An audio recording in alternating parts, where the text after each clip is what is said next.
Welcome, everyone. Today, we have some pretty unsettling stories for you. Tales that, they don't happen in some old haunted house. They happen right here on our phones. These are real text message conversations that took a terrifying turn. They show the hidden dangers that can just creep up on us. We've got 3 accounts today, and each one is frankly a stark reminder of how a normal day can just spiral into a nightmare. And what's really striking, I think, is how this everyday communication, just texting, can become the very thing that leads to these deeply disturbing events. It forces people to face threats they just never saw coming. Exactly. So let's get into the first one. Our first story is about a young girl. We'll call her Emily. One evening, Emily was home alone. Pretty standard situation. Her mom was out to dinner with her dad, and her older brother, Peter, he was working late. Nobody else was supposed to be home. Right, a typical evening for a lot of teenagers.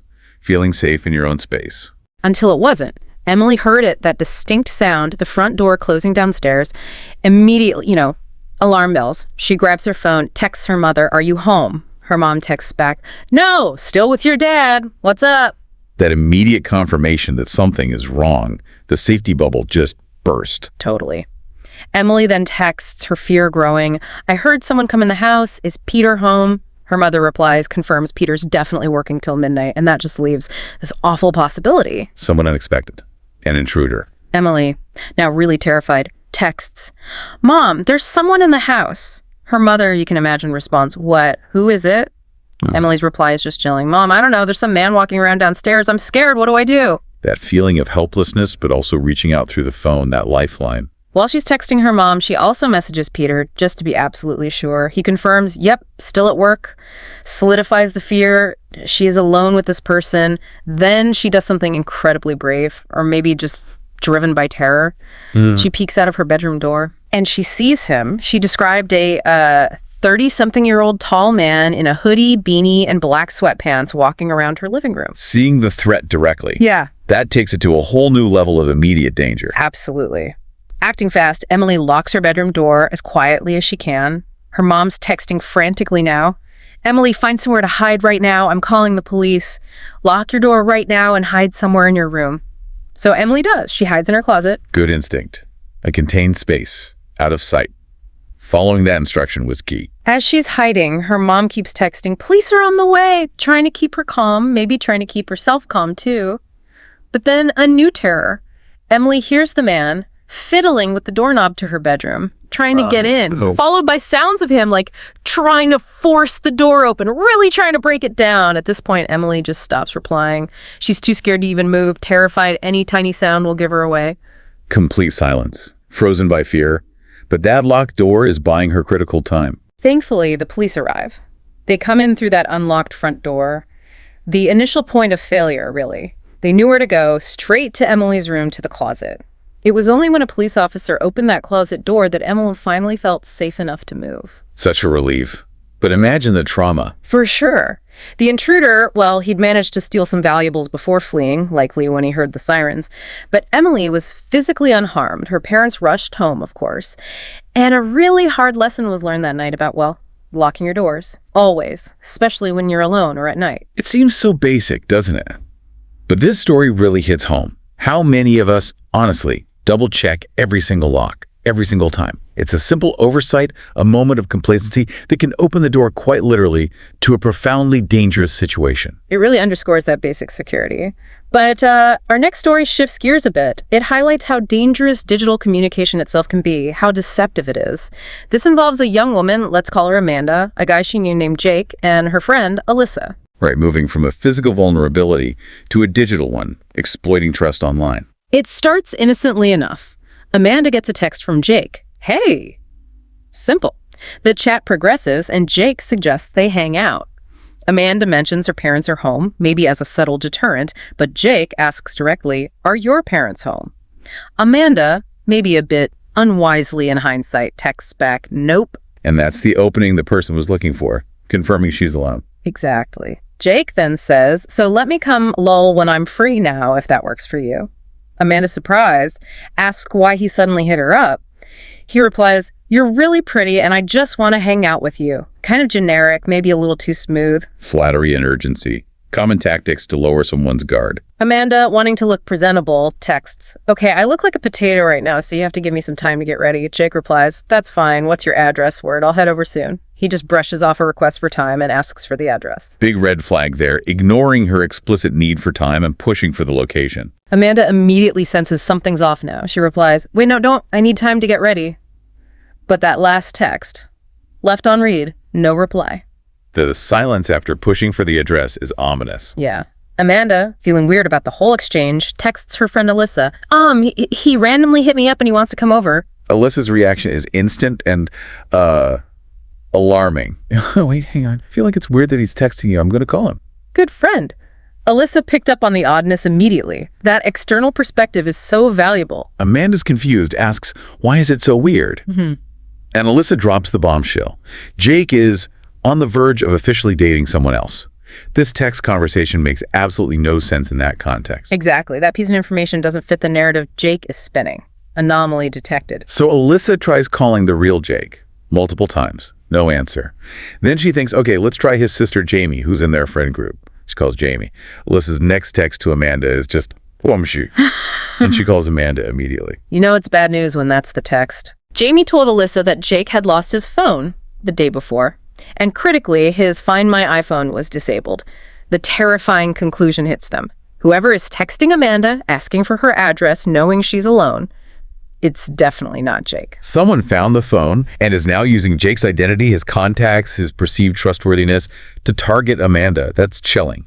And disabling Find My iPhone suggests intent. Jake later confirmed it all, lost his phone on a run, had no idea who had it or what they were doing, but the immediate danger wasn't over for Amanda. Just as this realization dawns, she gets another text from the imposter. "I'm here. I'm at the door." Oh my God.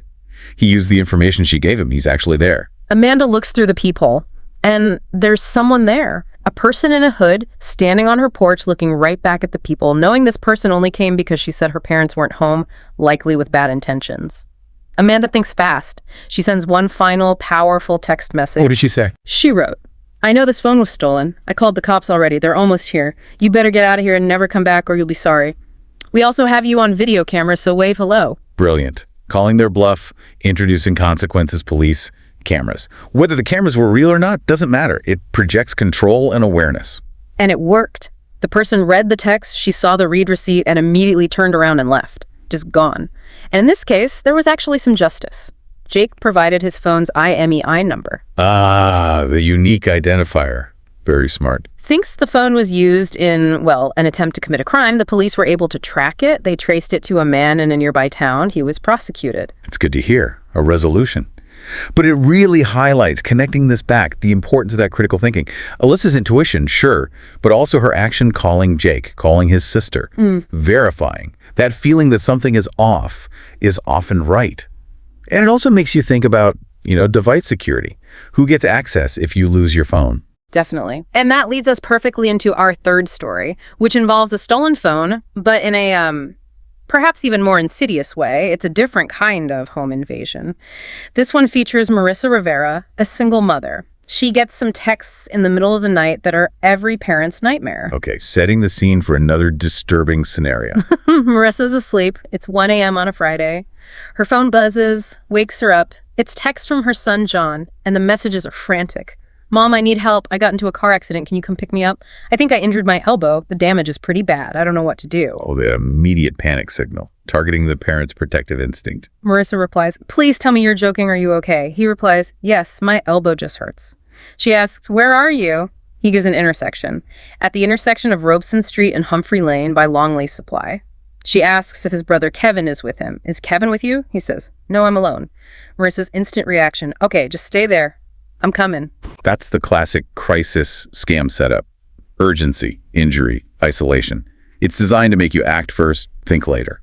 The slightly messy texting even adds to the illusion of panic. Exactly. Marissa, understandably, jumps out of bed, starts getting ready to rush out, total mom mode. But then something clicks. A piece of tech knowledge saves her. She remembers. John has location sharing enabled on his phone. Find My Friends, or a similar app. the location data. That's potentially crucial. She quickly checks his location on her phone, and she's stunned.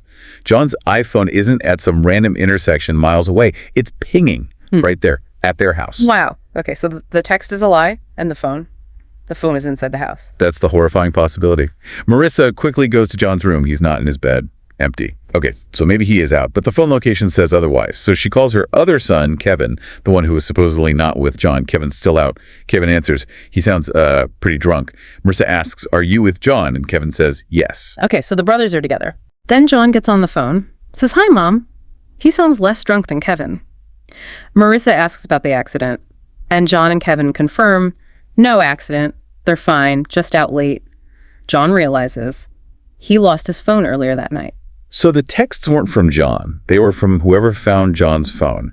And that phone is still pinging inside Marissa's house. Exactly. The terrifying realization hits Marissa like a ton of bricks. If her sons are telling the truth and the phone location is right, then somebody else is in her house right now with her, using John's phone to text her. And here's the really interesting part. Marissa is having this entire phone call with her sons, realizing the accident is fake, realizing someone is likely in the house while standing right there in the middle of her house.